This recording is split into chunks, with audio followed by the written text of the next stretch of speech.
할렐루야. 할렐루야. 옆에 계신 분들과 이렇게 인사하겠습니다. 봄이 오고 있습니다. 인사하겠습니다. 3번 더 인사하시면 이렇게 고백하겠습니다. 싹이 트고 있습니다. 고백하겠습니다. 아멘이시죠? 허락하시는 새 봄에도 하나님의 은혜로 우리 삶이 채워지는 복된 하루하루 되기를 축복합니다. 미국의 서부 개척 시대에 한 철도 회사에 새로운 사장이 부임했습니다. 이 사장이 부임하고 얼마 지나지 않아서 철도 공사 현장을 순시하게 되었는데요. 그런데 그 현장 직원 가운데 수염이 덥수룩한 한 사람이 사장에게로 다가오더니 손을 덥석 잡으면서 이렇게 말하는 것입니다. 여보게, 날쌔, 정말 반갑네. 기억이 나는가? 자네와 나는 20년 전 텍사스에서 하루 $5를 벌기 위해 같이 일을 했었지. 그때가 기억나는가? 그러면서 손을 잡는 것입니다.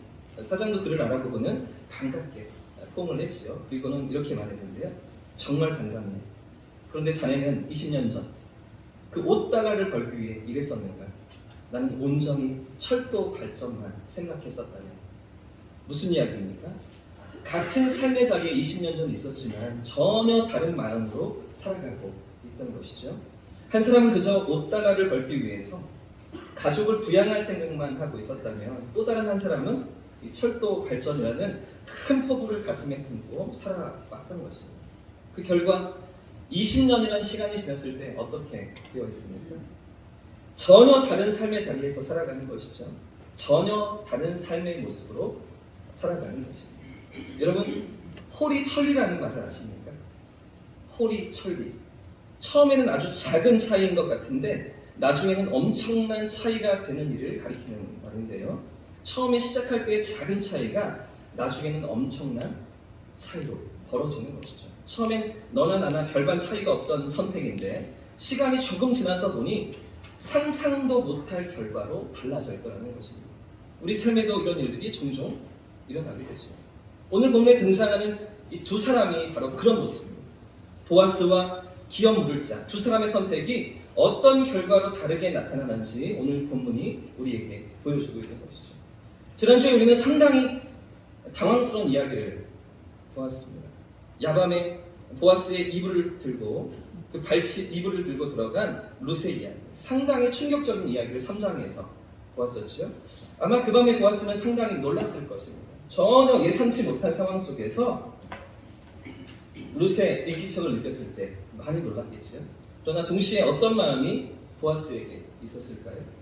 아마 큰 기쁨이 보아스에게 있었을 것입니다. 자기도 흠모하고 자기도 사랑했던 그 사람이 나를 어떻게 생각하는지를 알게 되었을 때 아마 큰 기쁨과 행복감이 보아스에게 밀려왔을 것입니다. 그러나 지난주에 살펴봤던 것처럼 그러나 이 일에 무엇이 기다리고 있었습니까? 하나님의 일이 실현되어져 가는 그 과정에 무엇이 기다리고 있었습니까? 언제나 장애물이 있다는 것이죠. 장애물이 가로막고 있다는 것입니다. 그 장애물이 무엇입니까? 보아스보다 더 가까운 친족이 되는 것이죠. 그래서 그 가까운 친족이 기업을 물을 것인지 아닌지 이것을 확인하기 전까지는 보아스가 룻을 아내로 맞이할 수가 없다는 것입니다. 오늘 이 절차를 밟아가는 과정이 본문에 나타나고 있는데요. 오늘 본문을 보시면 이 절차를 밟기 위해서 보아스가 어디로 나아가고 있습니까? 1절에 보시면 성문으로 올라갑니다. 성문에 올라가 앉고 있는 것입니다. 당시의 성문은 그냥 한 문이 아니라 마을 사람들이 모이는 모임의 장소였습니다. 성문 위에 사람들이 모이는 마치 시민회관과 같은 그런 장소가, 그런 공간이 있던 것인데요. 마을 사람들의 의견을 수렴하고 사건이나 문제가 있을 때마다 회의를 하고 또 재판을 진행하는 회의상이 바로 성문 위에 있었던 것입니다. 창세기에 보시면 룻이죠. 근데 비슷한 이름의 롯이 있지 않습니까? 아브라함의 조카였던 롯이 소돔과 고모라 성문에 올라가 있는 모습이 있습니다. 성문에서 어떤 사람들이 들어오는지, 어떤 사람들이 이렇게 성문 안으로 찾아오고 있는지를 보는데요. 우리 동네 사람인지 아닌지를 보기도 하는 곳이 성문 위에 있었습니다. 그곳에서 롯은 두 천사를 보고서 그들을 환영하고 집으로 맞아들이죠. 성문 위가 이런 곳이었습니다. 함께 모여서 상의도 하고 회의도 하고 재판도 여는 곳이 바로 이 성문 위였던 것이죠. 그래서 지금 보아스가 성문 위에 올라갔다라는 것은 공개 재판을 요청하는 장면입니다. 성배 장로들을 초청하고요. 증인들, 재판관 10명을 불러서 재판을 열고 있는 것인데요. 사실 이미 보아스는 룻이 얼마나 자기를 원하는지 알고 있잖아요. 다 들어서 알고 있잖아요. 또 보아스도 참 룻을 좋아하고 있던 상황인 것이죠. 자, 그런데 보아스가 이 모든 절차를 어떻게 진행해 나아가고 있습니까? 자, 공개적으로 진행하는 것입니다. 마을 회관에서 모든 사람들이 보는 앞에서 공개적으로 분명하게 말씀을 따라서 진행하고 있는 것이죠. 아마도 보아스는 그 지역에서 상당한 지위에 있었던 사람인 것 같습니다. 큰 영향력을 가진 사람인 것 같습니다. 왜 그러냐 하면 성배 장로들을 즉시로 불러 모으잖아요. 증인들, 재판관들 다 불러 모으잖아요. 베들레헴 지방에서 상당한 지위와 영향력을 가지고 있던 보아스인 것이죠. 부자였습니다. 권세가 있습니다. 그래서 1장에 2장에서 유력한 자라고 성경이 기록하는 인물이 바로 보아스인 것이죠. 그런데 이런 권력과 지위를 가진 보아스가 그 권력을 사용하지 않습니다. 그 힘을 이용하지 않습니다. 그 힘으로 자기의 욕심을 채우려 하지 않는 것이죠. 은밀하게 일을 진행하지 않는 것이죠.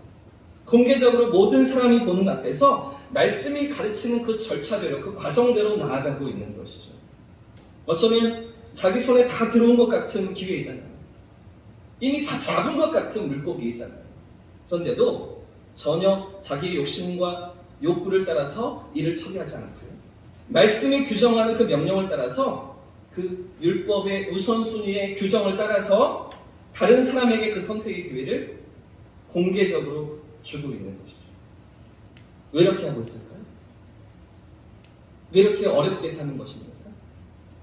하나님에 대한 두려움과 겸손이 있기 때문이죠. 할렐루야.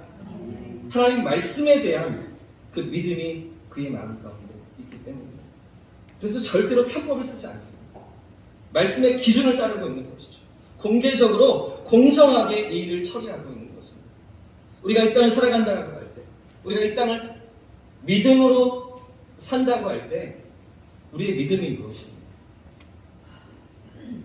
우리 생활 속에서, 삶의 영역에서 믿음을 드러낸다 할 때 그 믿음은 과연 무엇입니까? 하나님 앞에서 살아가는 것이죠. 할렐루야. 살아계신 하나님 존전에서 우리가 서는 것입니다. 우리가 만나는 상황과 사건과 문제들 속에서 불꽃 같은 눈으로 감찰하시는 그 하나님 앞에 내가 있음을, 오늘 내 삶이 있음을 기억하며 그 하나님 앞에서 살아가는 것이죠. 우리가 아무리 원해도 하나님이 원하시지 않으시면 절대로 가지려고 하지 않는 이런 결단과 삶의 모습을 성경은 믿음이라고 하는 것입니다. 하나님의 방법이 아니면, 하나님이 원하시는 방법이 아니면 욕심부리지 않는 것이죠. 우리가 이 땅을 살아가면서 세상이 주는 너무나 많은 탐욕과 욕심들이 있지만, 그러나 하나님이 당신의 방법으로 주시는 것이 아니면 우리가 내려놓아야 하는 것이죠. 우리 마음의 욕구와 소원이 분명히 있지만 그 소원이 하나님의 방법으로 성취되지 않을 때 얻으려 하지 않는 것입니다. 하나님의 방법이 아니면 가지려고 하지 않는 것이죠. 이것이 성도가 세상을 살아가는 믿음입니다. 이것이 이 땅을 살아가는 우리의 삶인 것이죠. 하나님의 일하심과 그분의 손길을 기대하는 사람은 이렇게 살아가는 것입니다. 하나님의 섭리와 그 주권을 인정하면서 이 믿음으로 살아가는 것이죠. 성경은 이것을 믿음이라고 말하는 거죠. 오늘 이 룻기서의 배경이 어떤 시대입니까? 어떤 시대에 룻과 보아스가 살고 있었습니까? 사사시대였습니다. 사사시대. 이 사사시대의 가장 중요한 특징이 무엇일까요? 이 사사기에 계속 반복되는 주제가 무엇입니까? 그때 왕이 없으므로 사람들이 자기 소견에 오른 대로 행하다. 이것이 사사기였죠. 이런 것이 사사시대였습니다. 이런 시대에 이 보아스와 룻이 살고 있었는데, 그렇게 자기 마음대로 사는 사람들, 그렇게 아무도 하나님을 왕으로 인정하지 않으며 아무도 하나님을 주인으로 모시지 않는 그런 시대였는데, 그런데 보아스는 어떻게 살아가고 있습니까? 전혀 다르게 살아가는 것이죠. 세상과 전혀 다르게 살아가는 것이죠. 성경이 가르치는 대로 살아가는 것이죠. 다 잡은 것 같은 기회를 내려놓고 말씀이 가르치는 길을 굳이 걸어가고 있는 거죠. 오늘 우리는 어떻게 살아가고 있습니까? 세상은 어떻게 해서든 빠른 길로 나아가야 한다고 말하지 않습니다. 내가 원하는 목적과 결과를 얻기 위해서 지른 길로 가야 한다고 세상은 말하지 않습니다. 그것이 성공이고 그것이 승리라고 말하지 않습니다. 그러나 성도의 삶이 무엇입니까? 말씀을 붙들고 살아가는 것이죠. 말씀을 따라 살아가는 것입니다. 할렐루야! 말씀의 원리와 방법을 따라서 살아가는 것. 이것이 어렵지만, 이것이 괴롭지만, 이것이 세상과 너무나 동떨어진 것 같고 너무나 손해보는 것 같은 길일지라도 그 길로 나아가는 것. 이것이 진실한 성도의 삶인 것이죠. 오늘 보아스는 하나님의 말씀을 붙들고 하나님의 언약을 붙들고 어떤 결과가 올지 모르는 그런 선택을 하고 있습니다. 아무런 보상이 없는 그런 선택을 하고 있는 것이죠. 지금 보아스가 기업 물을 자를 불러서 요청하는 것이 무엇입니까? 그에게 뭐라고 얘기하고 있습니까? 3절과 4절 말씀을 같이 한번 읽어보겠습니다. 3절과 4절입니다. 시작! 보아스가 그 기업 물을 자에게 이르되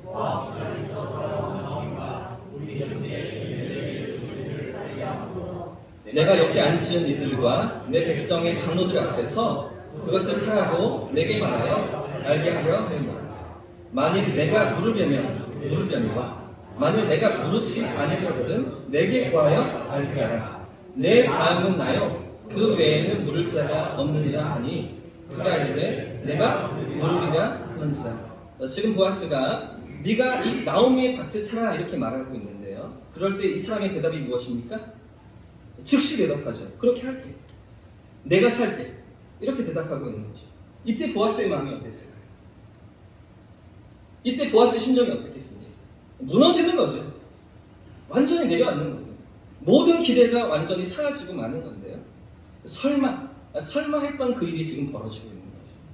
이런 상황에서 보아스는 이 기업 물음이 어떤 것인지를 다시 한번 설명합니다. 5절 말씀을 보십시오. 5절도 함께 읽겠습니다. 시작! 보아스가 이르되 내가 나오미의 손에서 그 밭을 사는 날에 곧 죽은 자의 아내 모압 여인 루색에서 사서 그 죽은 자의 기업을 그의 이름으로 세워야 할지니라. 자, 지금 이 사람이 오해하고 있는 것이 있습니다. 밭을 사겠다고 하면서 이 사람이 생각하고 있는 것이 있는데 오해였습니다. 그것이 무엇입니까? 나오미만 생각하고 있는 것이죠. 이 기업 물을 자는 지금 나오미만 생각하고 염두에 두고 있는 것이죠. 이 밭을 사주면 얼마 동안은 나오미의 것이 되겠지만 얼마 후에 나오미가 죽고 나면 누구의 것이 되겠습니까? 밭을 사준 자신의 것이 되는 것이죠. 나에게 돌아오는 것입니다. 나오미는 이미 나이가 많잖아요. 남편도 죽었습니다. 두 자식도 다 죽었습니다. 아무도 상속할 사람이 없기 때문에 잠깐 사주었다가 나중에는 내 것으로 되찾을 수 있다고 이 사람은 생각했던 것 같습니다. 그 순간에 이런 계산을 하면서 이것이 큰 이익이라고 생각을 하면서 망설임 없이 승낙했던 것이죠. 그런데 보아스의 말이 무엇입니까? 나오미가 아니라 누구에게서 살아? 룻에게서 살아 이렇게 말하고 있죠. 그것도 룻과 결혼도 해서 밭도 사주고 아이도 낳아주어서 그 아이가 이 가문의 상속자가 되도록 해라 이런 이야기를 하고 있는 거죠. 그러면 어떤 일이 발생할까요? 밭이 이 아이의 소유가 되는 거죠. 아이도 낳아주니까 그 아이가 갖게 되는 겁니다. 나에게 돌아오지 않는다는 것이죠. 보아스는 이 기업 물음에 대해서 의미에 대해서 상세히 설명해 주고 있는 것입니다. 그래서 다시 반응이 무엇입니까? 6절 말씀도 함께 읽겠습니다. 6절입니다. 시작! 그 기업 물을 자가 이르되 나는 내 기업에 손해가 있을까 하여 나를 위하여 물으지 못하노니 내가 물을 것을 네가 물으라. 나는 물으지 못하겠노라. 지금 이 기업 물을 자의 대답을 주목해야 하는데요. 여기에 중요한 핵심이 있습니다. 이 기업 물을 자의 모든 관심이 무엇입니까? 지금 뭐라고 얘기하고 있습니까? 내 기업이죠. 내 기업. 나를 위하여 이렇게 대답하고 있는 거죠. 그의 관심이 무엇입니까? 하나님의 뜻, 하나님의 말씀을 따르는 것, 이것은 안중에도 없습니다.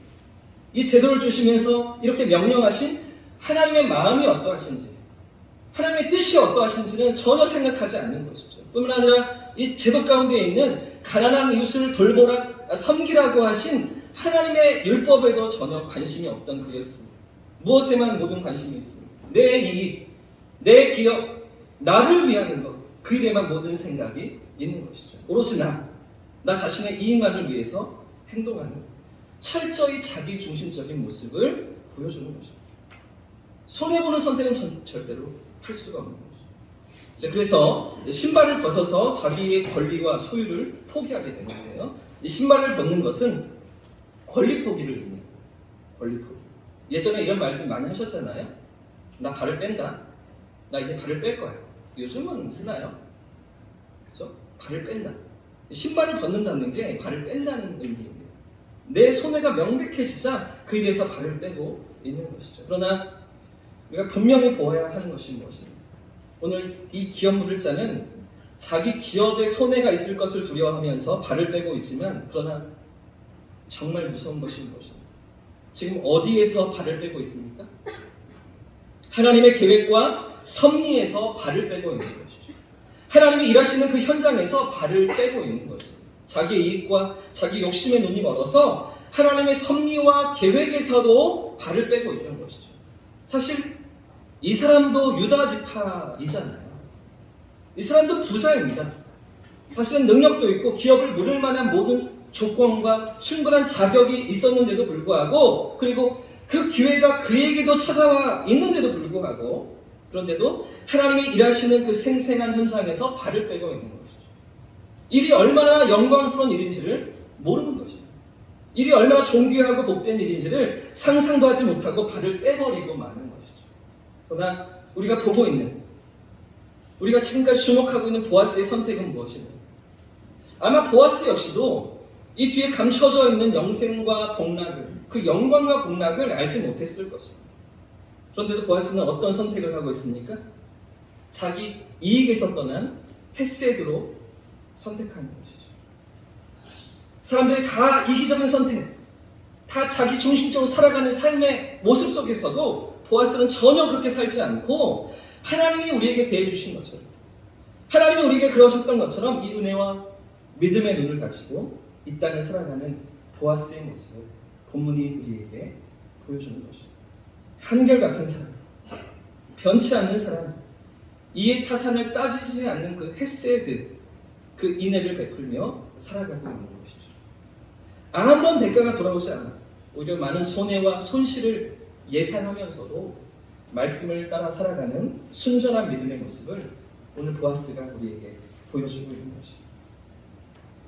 오늘 우리가 살아가는 세상은 나를 위해서 살아야 한다고, 그래야 성공한다고 말하지 않습니까? 돈을 위해서, 나의 유익을 위해서 세상적이고 인간적인 방법으로 살아야, 그래야 지혜롭다고 말하지 않습니까? 그러나 사실은 무엇입니까? 그러나 그렇게 살 때, 세상을 쫓아 살아갈 때 진짜가 무엇입니까? 잃지 말아야 할 것을 잃고 마는 것이죠. 세상이 말하는 성공인 것 같지만 사실은 하나님을 잃어버린 가장 어리석은 인생인 것입니다. 하나님이 기억하시지 않는 불쌍한 인생이 되고 마는 것이죠. 오늘 1절을 보시면 이 사람은요, 이름도 등장하지 않습니다. 아무개여 이렇게 기록되고 있는 것이죠. 잠깐 스치는 오르바도 이름이 기록되고 있는데, 이렇게 중요한 대목에 등장하는 인물이 이름도 없습니다. 성경은 기억하지 않습니다. 우리에게 남겨놓지가 않는 것이죠. 그저 기업 물을 자였다. 그가 1순위였다. 그런데 그는 이 영광을 놓치고 말았다. 하나님도 놓치고 하나님의 기억하심도 잃고 말았다. 그의 이름은 아무도 기억하지 않는 그저 아무개일 뿐이다. 이런 인생이 되고 있는 것입니다. 그러나 하나님의 뜻을 따라서 헤세드로 살아가는 보아스, 또 루스는 어떻습니까? 비교할 수 없는 영광스러운 자리에 서는 것이죠. 할렐루야! 하나님이 일하시는 그 현장에 당당히 서게 되는 것입니다. 하나님은 우리가 이렇게 살아갈 수 있기를 원하시는 것이죠. 이런 은혜를 경험하면서 살아가기를 원하시는 것입니다. 할렐루야! 그러기 위하여서 말씀을 붙들고 씨름하는 이 믿음입니다. 말씀을 따라 살려고 몸부림치는 이 믿음이 우리에게, 저와 여러분에게 있기를 주님 원하시는 것이죠. 이 보아스와 같은 삶의 모습이 우리에게 있기를 원하시는 것입니다. 하나님의 뜻이 분명하다.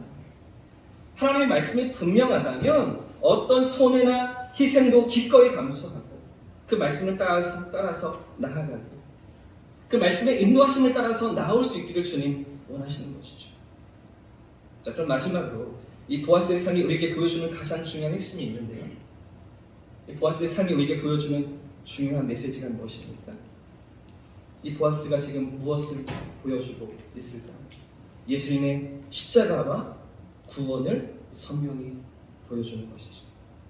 예수님께서 하신 사역과 대속의 은혜를 선명히 드러내고 있는 것입니다. 우리가 이 땅을 살아가면서 최고의 영광이 무엇일까요? 우리 인생의 최고의 기쁨이 무엇일까요? 여러분 무엇을 꿈꾸시면서 인생을 살아가십니까? 내 인생에 무엇이 가장 행복이고 무엇이 가장 큰 기쁨이라고 생각하시면서 여러분 살아가십니까? 예수님을 드러내시는 것이죠. 할렐루야! 예수님을 나타내는 삶인 것입니다. 우리의 삶과 우리의 행위와 모든 말과 모든 삶의 자리를 통해서 예수님이 드러나실 때 그것보다 더 큰 영광이 없는 것이죠. 예수님의 은혜와 주님의 구원이 나타날 때 그것보다 더 큰 우리 삶의 기쁨이 없는 것입니다. 오늘 보아스의 삶은 한마디로 정리한다면 예수님께서 이루신 그 놀라운 구원을 그대로 보여주고 있는 것이죠. 예수님께서 하신 사역을 그대로 다 그 삶을 통해서 드러내고 있는 것입니다. 기업 물음을 통해서 그 엄청난 희생과 손실을 감당하는 일을 통해서 주님이 하신 그 구원을 그대로 드러내며 보여주고 있는 것이죠. 본문에서 우리는 이 보아스의 희생만 아니라 그 뒤에 계시는 예수님을 보아야 합니다. 주님은 우리를 위해서 이 보아스는 비교도 할 수 없는 어마어마한 손실을 감내하시는 것이죠. 사람이 되셨습니다. 자기를 비우셨죠. 종의 형체로 오셨습니다. 자기의 전부를 내어주시며 영원히 죽을 수밖에 없는 우리 죄값을 위해서 당신의 생명을 주님은 내어주셨습니다. 그 가난과 비참과 빈곤과 절망 속에 살아야 했던 룻과 같은 우리를 위해서, 저와 여러분을 위해서 예수님이 오시자 어떤 일이 일어났습니까? 다시는 죄의 종으로 끌려다니지 않습니다. 다시는 심판과 형벌에 대한 두려움으로 우리의 삶을 살지 않는 것이죠. 보아스를 만난 룻처럼, 보아스의 아내가 된 룻처럼, 보아스가 가진 모든 부귀와 영광을 한 몸에 갖고 있는 룻처럼 주님의 한없는 은혜 안에서 오늘 우리가 살아가고 있는 것입니다.